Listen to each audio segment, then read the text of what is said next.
Hello, my name is Brendan, and welcome back to Storytime. I have the pleasure of stepping in for Steven today. Our first story of the day is, am I the jerk for signing up for a marathon last minute when my friend wants running to be her thing? I, 38, recently signed up for a marathon a week before the race, after finding out I would need rotator cuff surgery.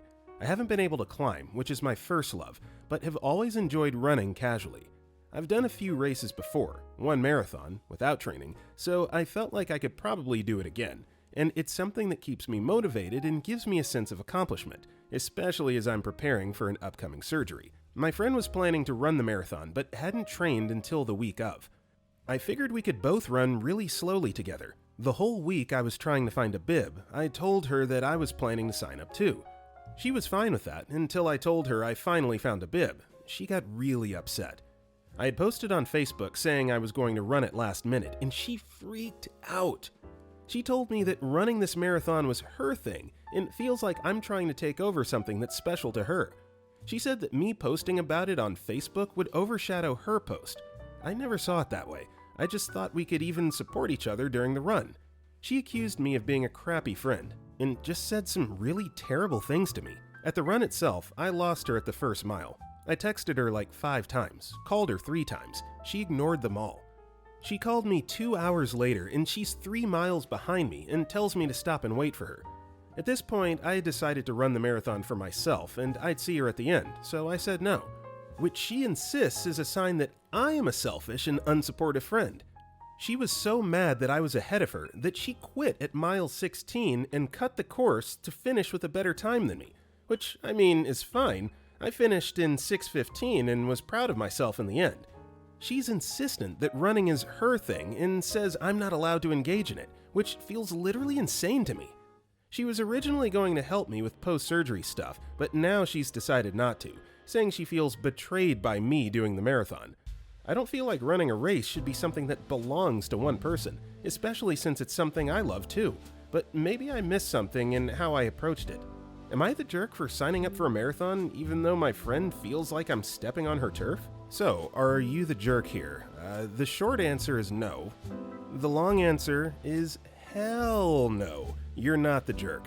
Anyone that's been around the marathon scene before knows that there are thousands, sometimes tens of thousands of people involved in the entire process, and she's basically wanting to take this entire moment for herself. So it's like if you're gonna tell off OOP for stepping on her turf, you might as well just tell everybody else to screw off as well. Hey, everybody go home. I just want to run this course by myself. This is my thing. No.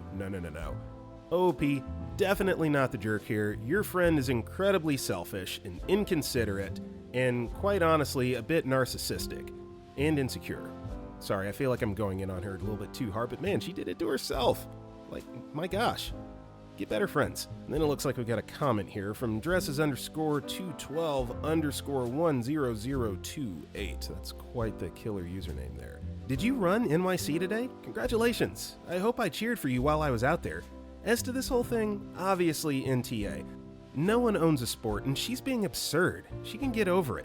Is she whining on Facebook for the other 49,998 people to shut up too because it's her thing? It's ridiculous. Our next story is, am I the jerk for ditching my boyfriend after he let me meet his parents in my Halloween costume? Me, 20-year-old female, and my boyfriend, 21-year-old male, have only been dating for 3 months. He lives a couple hours from the college him and I both attended, and this weekend was the first time his parents had come into town to visit. This weekend was also Hallow-weekend, and I did as most college girls do and dressed a bit trampy. My costume was nothing insane, but it was a leather corset top and leather micro shorts, both of which were a size too small, LMAO. I put on this costume to go to my boyfriend's fraternity party, not expecting to see his mom sitting in his living room at 9 p.m. My boyfriend also failed to tell me that his parents would be pre-gaming with us and attending the party. Again, this is the first time I had met his mom, and she's a traditional Southern Christian woman. Needless to say, it was very awkward. At night at the party, I basically sat with my friends in one of my boyfriend's friends' rooms, without him, and avoided him the whole night. I felt like I couldn't drink in front of his parents and let loose. My boyfriend seems to not understand why I'm mad at him and why I feel disrespected. He says I'm overreacting and that if I felt comfortable to wear it in front of his friends, I should feel comfortable to wear it in front of his parents. He's also mad that I didn't hang out with him at the party itself and accused me of ditching him. I told him where my friends and I were, even though I was dressed pretty conservatively for the rest of the weekend. Brunch and a football game with his parents, and I feel that I can handle myself pretty well when I drink. I can't help but feel like I should have been warned that they would be present at the party. So my thoughts on this, first of all, I had no idea that Halloweekend is a word. That's actually pretty awesome. I think I might be dating myself a little bit there.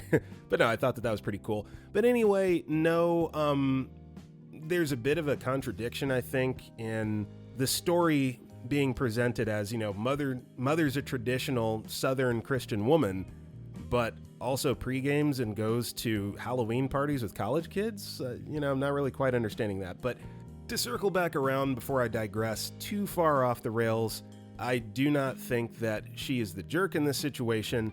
Boyfriend just should have given a heads up. I mean, that's really all that needed to be done there to clean it up. And so, she was upset. She had her moment. Sounds like she's better now. But when you're kind of caught off guard by that, it can be a bit frustrating. But anyway, let's read a couple comments here. So page 0962 says, NTA, in any situation, you wouldn't expect to meet your partner's parents without a heads up. Regardless if it's dinner, a show, or in this case a frat party, he should have mentioned it to you. And Green Eggs Steamed Ham says, 100%. He should have mentioned it so she wouldn't have been caught off guard, and she has a right to be a little peeved, so NTA. That said, she could have responded better and made it less awkward for everyone from there if she had just acted normally. Parents were coming to a frat house on a weekend. They knew what it would be like. Our next story is, am I the jerk for refusing to take care of my nieces for 2 weeks? I'm a 32-year-old female who does PR for a pretty big brand. While I love my job, it can be a lot at times, and it requires most of my attention every day. I live 20 minutes from my sister, 30 female, who has 2 daughters. Let's call my sister Annie and her daughters Lily and Lola. Lily and Lola are 10, and they're twins, and Annie is a single mother. Annie and the twins' dad had a one-night stand, and that was the last time she saw of him. And ever since, she's always had a boyfriend. I love Annie, though she tends to put her boyfriends before her children. She's dumped the kids on me multiple times out of the blue to go on a date or go on a weekend trip with one of them. I love my nieces, though with my work it can be overwhelming to watch over 2 girls. Last week, my sister called me and told me that her current boyfriend, Levi, had booked her a 2-week cruise as a surprise and she was going to drop the girls off the same night. As much as I wanted to take care of the girls, I can't.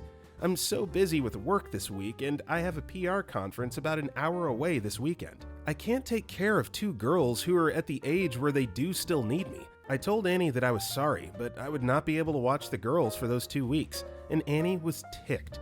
She tried to guilt trip me, but I kept telling her that I couldn't. She finally gave up and hung up. I haven't talked to her in a week, and then I got a call from my mother telling me I'm not being a good sister and I'm being selfish. Apparently, Annie told my mom about all this the hour before, and my mom wasted no time calling me. I explained the same thing to my mom as I did to Annie, but no luck. They both are making me second-guess my decision. Should I have taken in the girls? Before I forget to mention, the girls are staying with Annie's best friend, who is single, married, and works from home. I don't understand what I did wrong because I don't bail on plans. The twins had a place to stay, and I didn't just say no, I had to put myself first. This happened about 5 days ago, and my family has been ignoring my texts and calls. Am I the jerk? My thoughts on this are, obviously, no, you're not. And honestly, my God, a 2-week cruise? Like, this boyfriend's definitely touching some paper, which, unfortunately, you have to ask the question, is she only with him because of his money? But that's not the question being asked here. The question being asked is the OOP a jerk here? Absolutely, she is not. Not only is your sister just assuming and expecting that you can take care of her kids without even asking you at first, but she's throwing this on you without a moment's notice and expecting you to just drop what you're doing and start babysitting a couple of 10-year-old girls that night. While she goes off, it's not like it's, in the grand scheme of things, anything important. It's not like she has a work thing or family emergency. She's going on a 2-week cruise, right? Not a weekend cruise, not a 5-day cruise. We're talking 2 weeks while she's out there on a ship, presumably getting drunk and partying, and you're looking after your nieces and not working. And that sounds ridiculous to even go over step by step what's going on here. But no, not a jerk. Not at all. Now we've got a comment here from fresh_internal_6085. Let me get this straight. She calls you and wants to drop them off the same night for 2 weeks, and she thinks this is perfectly okay? There's no way that this cruise was booked that day for an immediate departure the same night. She absolutely knew about it in advance and obviously doesn't think you deserve the consideration or respect to ask you well beforehand. She is a selfish, inconsiderate, self-centered jerk, and your mom is stupid for buying her crap. And let me guess, mom didn't put her hand up to take them either? Meanwhile, you are 100% absolutely NTA. Herps15 says, right? This is insanity. Does new BF not know that she has 2 children? Because who could reasonably expect to find a sitter for 2 weeks the same day? If any of my sisters needed childcare for a week or so for a holiday, it's planned months in advance. You can't expect people to drop their livelihoods at an hour or two's notice. Why doesn't your mom look after them if she thinks you should? Is it because it's not enough notice, I wonder? NTA, and your sister and mom should be shown these comments so they can see how insane they're being. Especially sister, who essentially wants to abandon her kids for a holiday without thinking through their care. Our next story is, am I the jerk for refusing to let my fiance's brother move in with us? So I, 34 male, have been with my fiancée, Sarah, 29 female, for 3 years, and we're planning to get married in the spring. We live in a 2-bedroom apartment, both work stable jobs, and our life is pretty calm, until recently. Sarah's younger brother, Jake, 25 male, hit a rough patch. He's had trouble holding down jobs, choosing to focus on his painting rather than work a steady gig. He's been living with friends and occasionally with their parents, but they recently downsized and can't take him in. 2 weeks ago, Sarah asked if Jake could crash with us for just a month or two until he saved enough for his own place. I was hesitant because Jake and I don't exactly get along. He's messy, can be entitled, and just assumes others will help him out. I asked Sarah if she was sure he'd only stay temporarily, but she insisted he'd be gone in 2 months. To compromise, I agreed he could stay 1 month, under the conditions that he helps out with rent and chores. Sarah agreed. Well, Jake moved in last weekend, and it's been a disaster. He sleeps until noon, leaves his art supplies all over, and even blasts music while he paints. I tried talking to him, but he brushed me off, saying I'm too uptight. When I brought it up with Sarah, she told me to be patient because he's adjusting. Then last night, I found Jake eating the food I prepped for my work lunches. I lost my cool and told him he needed to start respecting our space or find somewhere else to stay. He accused me of being selfish and said that Sarah would help me if I were struggling. This led to a huge fight with Sarah, where she accused me of being heartless and making things difficult for her brother. Now I'm torn. I feel like I'm just setting reasonable boundaries, but Sarah insists I'm overreacting and not being supportive. So am I the jerk for wanting Jake to follow our agreement and keep some boundaries, or should I just let it go for the sake of peace? So in my opinion, not a jerk. Once again, you're doing something that you don't have to do for this guy. You could have fought with your fiancé, your wife, I forgot what the relationship is here, and just said, no, he can't move in with us at all. But you made a compromise, and not only does he not seem to have full appreciation for that, but then he has the absolute nerve and gall to call you, OP, selfish, the one that has taken him in and allowed to live with you. Yeah, that's the selfish person. Like, someone needs to hold up a mirror to this guy. I definitely wouldn't let it go, even though this is just a temporary arrangement.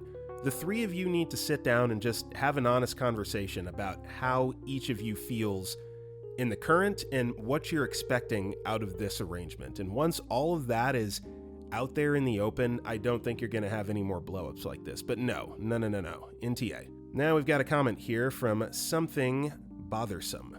NTA. I doubt you're going to last the month with your relationship undamaged. It was a massive mistake letting him move in, and I feel you're really optimistic in thinking he'll actually move out at the end of the month. Does sleeping all day look like frantic job searching to you? Even if he landed an interview tomorrow, it'll take about a week to get the offer and start a new job.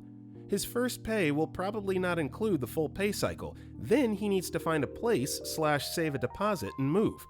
You're dreaming on it being a month. Jake has a history of living with others. If he doesn't have a stable income or lifestyle, historically, they probably filled in the gaps for him. His parents probably downsized for a reason, and one of those reasons could have been to remove themselves from the loop. It's highly unlikely that Jake is philosophically attached to the idea of working standard workweek hours that's required for non-negotiable consistent expenses like rent, bills, food, and other miscellaneous items needed to live independently. I believe you're in hot water. Then we get a comment from Micah Sound that says, hopping on here to add, OP, as a professional writer, your BIL needs to get over the while having a job means you're not committed to your art bull real quickly. This is some rich kid nonsense pushed by people with trust funds who don't understand that in the real world, most people have to pay their own bills.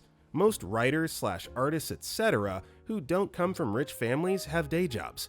Yes, it does get in the way of your art. Yes, you do have to make a lot of compromises. That's life. Our next story is, am I the jerk for telling my friend we don't want his wife to join us? I just scored awesome concert tickets. A friend of mine, both of us male, have been going to a few concerts a year for a while now. We don't go to sporting events, and concerts are kinda our thing for entertainment. I bought 3 tickets today. A big deal for us is we love this kind of show, and I scored awesome seats. The 3rd ticket is intended for a different friend. Friend number 3 has had a heck of a year taking care of his wife and kids. His wife got diagnosed with some rare disease, more likely from her major drinking problem than genetic. Still, it's a mystery, kinda how and why, but she was pretty freaked up all year. Hardly able to help with kids, zero help with bills and chores. She's doing a lot better now, but still no job to help. Everyone feels bad for the guy, cause he really is an upright guy and tries so dang hard. So I got him a ticket and asked if he wants to join along. You know, get away from the wives and kids and see the show.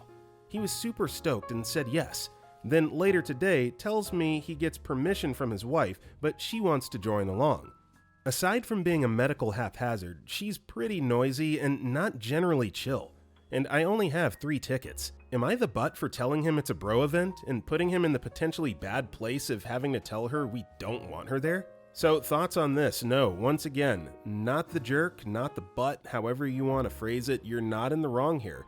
You're doing a good deed by inviting a friend who's struggling to a fun event and opportunity to not only attend the event and enjoy the concert, but as you already said, kind of remove him from that stressful situation temporarily, so it would kind of defeat the purpose of bringing the sickly wife along as well.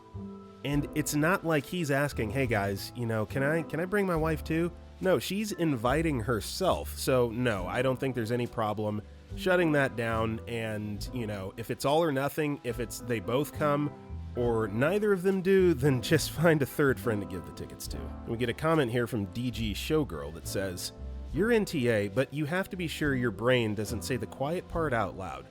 So your title is misleading. You would have been a jerk if you had explicitly told Man 3 you don't want his wife to join you. The facts are, you and Man 2 always go to concerts together, and you always buy 2 tickets. This concert, you got 3 tickets because Man 3 is a mate who you want to treat to a night out. You tell Man 3 you only got 1 ticket for him because you wanted a bros night and you hope he can come, and that's the end of the story. The emotions, the reason why you decided Man 3 would make good company, are irrelevant. Sure, they helped you make your choice, but that's your internal voice. It does not need to be verbalized. Our next story is, am I the jerk if I change my wedding RSVP after having a +1 rescinded? I have a friend from college that's getting married in 2.5 weeks. I got the invitation for the wedding a week ago, and the invite had a QR code which brought you to their wedding website on the knot. The wedding is on a Friday, is very last minute, and I'll have to take time off of work to attend. I'm friends with the bridge from college, and we have one mutual friend who's also invited. The mutual friend that we share, however, is unable to attend the wedding, so I will not know anyone at the event aside from the bride. When I went to RSVP on the knot, it gave me the option to add a +1. I've never seen this option before without having a +1 invited, so I assumed I was allowed a +1. I'm not in a long-term relationship, but because I won't know anyone at the wedding, I asked my friend to attend with me, and added her to my RSVP. A few weeks later, I got a text from the bride saying that I don't have a +1 and shouldn't have added my friend and that I cannot bring her. She said she still wants me to attend and that I can make friends with the other guests at the wedding even though I don't know anyone.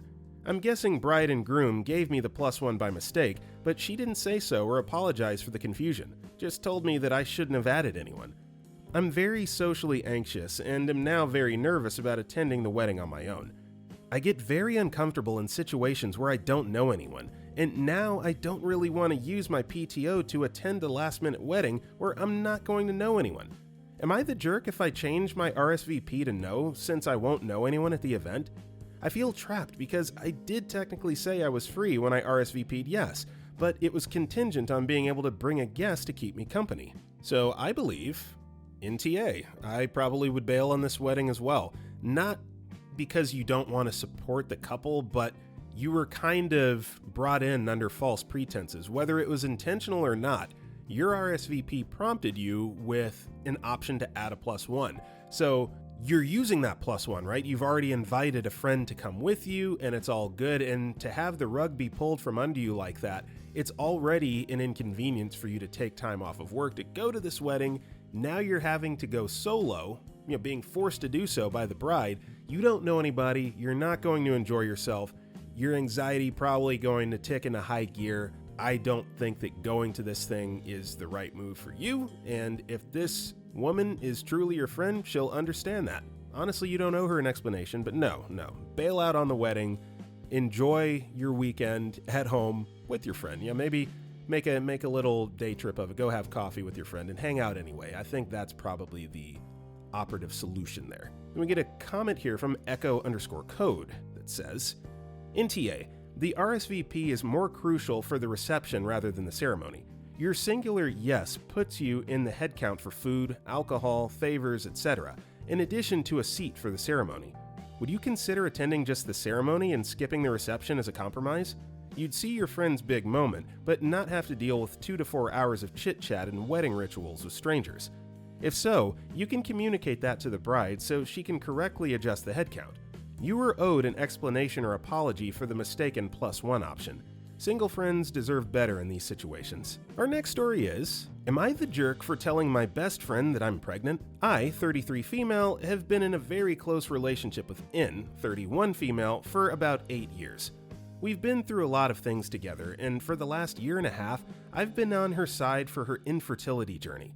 She's been through 2 insummations and 2 rounds of IVF, all to no avail. She has PCOS and she doesn't ovulate naturally. We started with our partners at around the same time, and in the past, I told her that I would start trying for a baby at the end of last summer. I asked her if I got pregnant, if she wanted to know, and she said that I could tell her. A couple of months ago, her second round of IVF failed and she was obviously devastated. She told me that she didn't want to talk about pregnancies when we met, and we didn't. In that time, I knew I was pregnant, but didn't say. 2 weeks later, she called me and told me doctors had found a possible cause of why IVF wasn't working, and she was under an infection treatment and would try again in a month.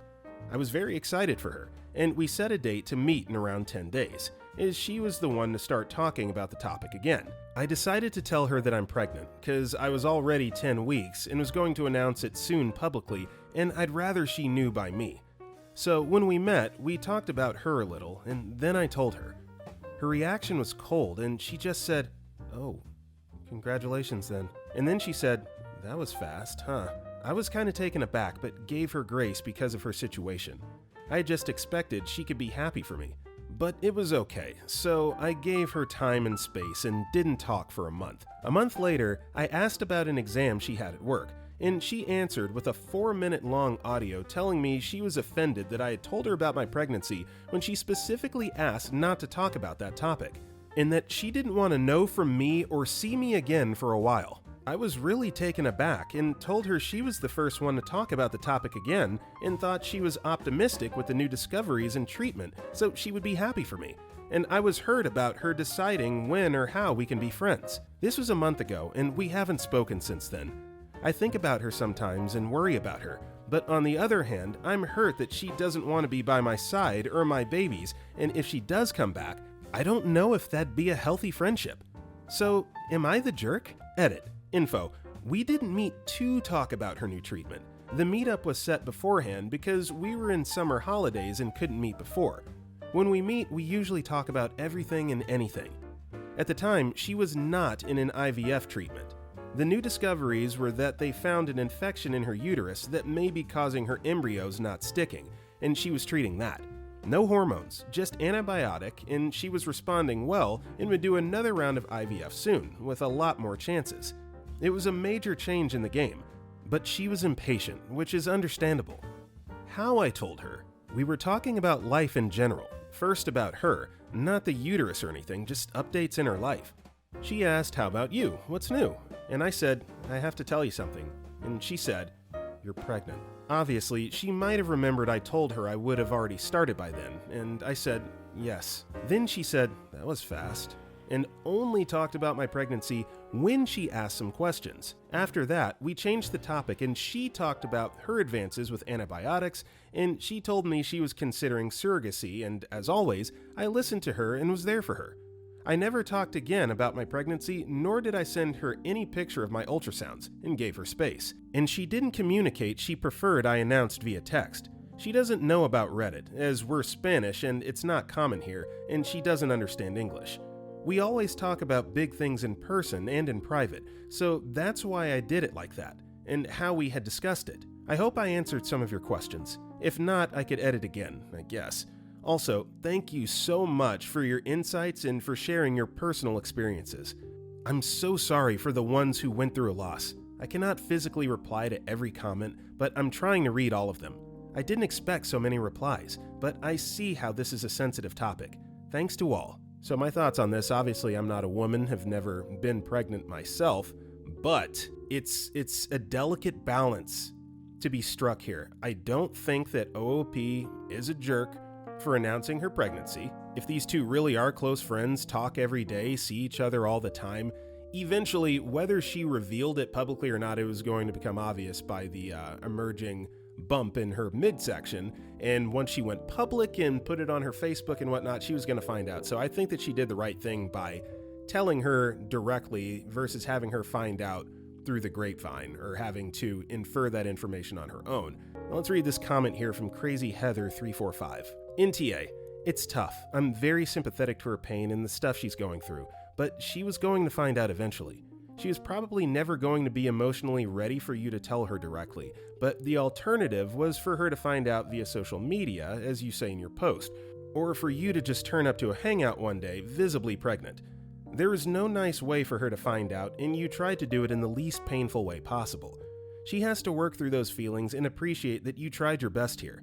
It is what it is. You know it's not her fault that she cannot get pregnant naturally, obviously, but she can't spend the rest of her life resenting people who do get pregnant.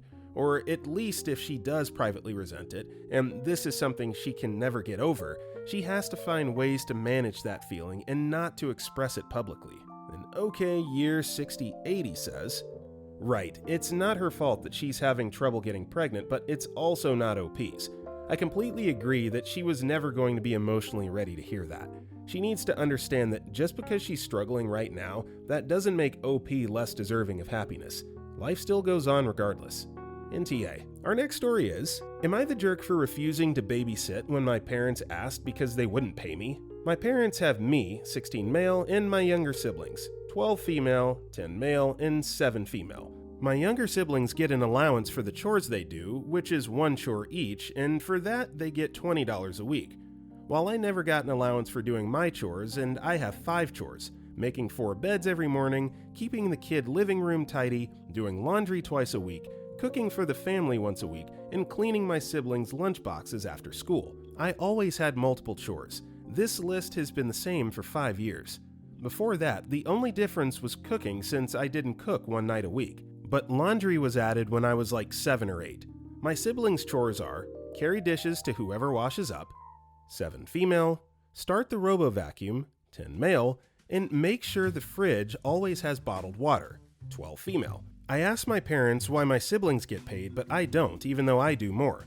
They told me it was the responsibility of being the oldest, and they shouldn't need to pay me to be a good brother and son. Then they hated when I got a job because some of my chores were done at different times than they used to be. I told them I wanted money, and since they decided I wasn't worth paying like my siblings, I got a real job instead. To be clear, I still do my chores, but instead of the lunchboxes being done right after school on Friday, it happens after work. The kid living room is messier longer because I'll be at work while my siblings are making a mess. My parents want to go on an overnight date, and they asked me to babysit. I asked them what they were paying, and they said nothing. It would be another chore. I told them I won't babysit then, and I'll only babysit if I get paid. They told me they can't afford to pay me, and I replied that I was tired of being screwed over by them while they pay my younger siblings. While they told me I was being a brat and they can make me babysit, I reminded them that they will get what they pay for. Am I the jerk? This is kind of wild. We got some contradictions flying all over the place here. If the parents didn't pay any of the kids for any of the chores, then I would say yes, demanding to be paid is probably a bit of an overstep. But like when your 7-year-old little sister's getting paid $20 to turn on a vacuum or whatever the case is, and you're getting absolutely nothing, no, you have every right to be angry with your parents. That's some hardcore favoritism. Clearly something else underlying is going on there. Then we get a comment here from witch_tangerine8982, which says, so in theory, when you leave home at 18 or college or whatever, the 12-year-old female is going to be shocked that she's suddenly the oldest and has all the responsibility. You're actually fortunate that you're learning real-life skills, and you'll be prepared for adulthood much more than your siblings. But NTA for being resentful for the way you're treated differently. Free_chemistry_3708 says, I don't know if they'll do that to my sister next to me. Obviously they could, but I feel like they just expect me to be home sometimes and make me still do it. Really, they're just making me feel like I need to do stuff on my own and to never turn to them because they do it for my siblings but not for me. Our next story is, am I the jerk for telling my mom to ask my brother to help writing the paper to transfer the inheritance from me to my brother? My parents gave me a piece of property and then decided to give it to my brother instead. I tell her I have no problem with it. Due to the poverty law in my country, this is going to be tedious, and while I don't mind my brother having the property, I want him to handle the inheritance transfer. My reason is that, 1, I work full-time and have kids to take care of, so my day is full already, and 2, he's the beneficiary of this transfer and should have a bigger responsibility. What makes me feel bad for not following my parents and help with the paperwork is that my brother is only 18. He's probably too young to handle this, but I want him to at least research on it or draft something, and I don't want the responsibility to fall on me alone. Also, he's literally just finished all his entrance exams, and it's at least another 2 months till he starts college, so he's not doing anything right now.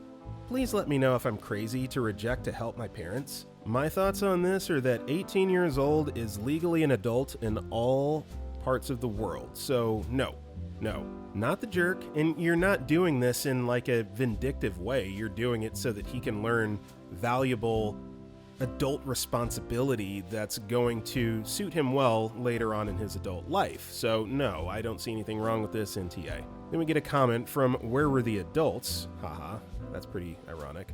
And they say, NTA, is the property in your name? If it is, why are you willing to give it up? If it hasn't been transferred to you yet, then it's not your problem, especially since you have no benefit in the action. They want to transfer it? Let them do it. And then we get a reply here, I think this is from the original poster, that says, there are 2 levels of titles in my country. The soft title is already in my name. In the process of making hard titles, my parents decided to give it to my brother instead, and that means changing the soft title from my name to my brother's name first, before starting the process of hard title in my brother's name. I have no issue signing any legal document to make sure the property is passed to my brother as my parents wish, but I don't want any extra responsibility. I'm burned out right now. I have a full-time job, 1 child, 2 years old, and 2 nieces, 5 years old and 7 years old, that I'm raising. And with that being said, that's all the time we have for today. If you enjoyed today's video, drop a like and comment below, and if you want to check out our other videos, click the video on the right. With that being said, I'll see you all next time.